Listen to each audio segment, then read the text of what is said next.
கர்த்தருடைய நாமத்துக்கு ஸ்தோத்திரம் உண்டாவதாக. கெட்ட குமாரனுக்கும் நமக்கும் ஒரு சம்பந்தம் இருக்குங்க.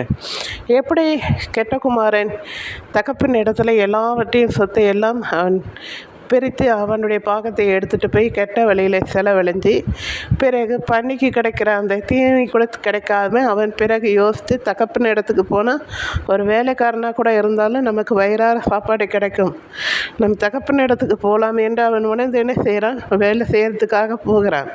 அங்கே தூரத்திலே மகன் வருகிறதை பார்த்து தகப்பன் ஓடி போய் கெட்டிப்பிடிச்சு அவனுக்கு விலை உயர்ந்த ஆடைகளை போட்டு மோதிரங்களை அணிவித்து வீட்டில் பெரிய விருந்து நடக்கிறது இல்லையா.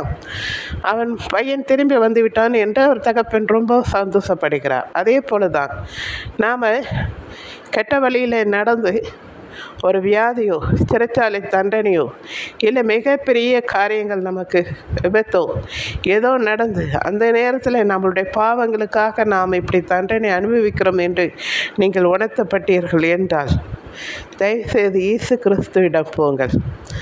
நீங்கள் உண்மையாகவே உங்கள் பாவங்களுக்காக உணர்ந்து நீங்கள் அழுகிறீர்கள் என்றால் நீங்கள் இருந்த இடத்துல முழங்கால் படியிட்டு, இயேசுவே என்னை மன்னிங்கள், இயேசுவே என்னை மன்னிங்கள், இயேசுவே என் உள்ளத்திலே வாங்க என்று சொல்லி ஆண்டவரை நோக்கி கூப்பிடுங்கள். ஆண்டவர் உங்களை அணைத்து முத்தமிடுவார். அவர் தமது பரிசுத்த இரத்தத்தினால் உங்களை கழுவி சுத்தப்படுத்துவார். நீங்கள் பரிசுத்தமாவீர்கள். அவர் அழகான உங்களை சொந்த மகளாக உங்களை ஏற்றுக்கொள்வார். உங்களை புறம்பே தள்ள மாட்டார்.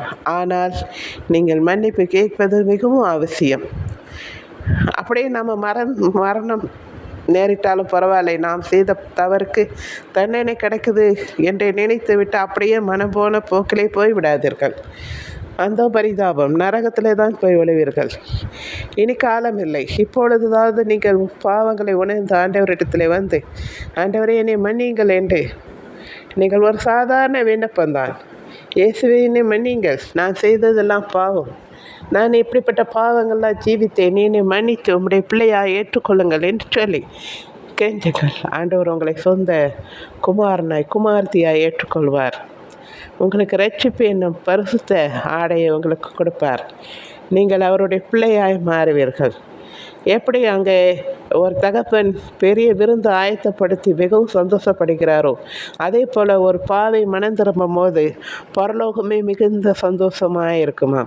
தேவதூதர்களாக உங்களை யார் பிரித்து கைத்தட்டி வரவேற்பார்கள். அப்படி ஒரு சந்தோஷம் காணப்படுங்க. அதனால் உங்கள் பாவங்களை இன்றை நீங்கள் உணர்ந்தீர்கள் என்றால் நீங்கள் ஒன்றும் எங்கேயும் போக வேண்டாம். நீங்கள் முழங்காற்படியிட்டு, அன்புள்ள இயேசு சுவாமி, இந்த பாவியாக என் மேல் கிருபையாயிரும், இந்த பாவியாக என்னை மன்னிங்க, இந்த பாவியாக என்னை விடுவித்து காத்து கொள்ளுங்கள், இந்த பாவத்திலேருந்து ஒரு விடுதலை எனக்கு தாங்க, என்னை பரிசுத்தமான வழியில் என்னை கரம் பிடித்து உம்முடைய பரிசுத்த கரத்தை நான் ஆண்டவரை கத்தாவை என் கையில் பிடித்து என்னை வழி நடத்துங்க, நான் நடக்க தெரியாத பாவியாக இருக்கிறேன், என்னை வழி நடத்துங்க என்று உங்களை நீங்கள் ஒப்பு கொடுங்கள். உங்கள் ஆவி ஆத்மா சரீரத்தை ஒப்பு கொடுங்கள். ஆண்டவரை நீங்கள் என்னை முழுசாக மாற்றுங்க. நீர் என் உள்ளத்திலே வாங்க, பரிசுத்த ஆவியானவரை நீங்கள் என்னை உள்ளத்திலே வந்து என்னை பரிசுத்தப்படுத்துங்கள் என்று சொல்லுங்கள். ஆண்டவர் உங்களை பரிசுத்தப்படுத்துவார்.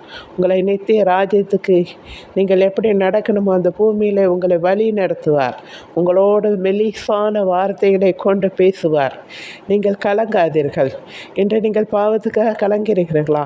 தயவுசெய்து ஆண்டவர்கிட்ட மாத்திரம் நீங்கள் முழங்கால் படிக்கிட்டு செவிங்க. ஆண்டவரே என்னை மன்னிங்க என்று சொல்லுங்கள்.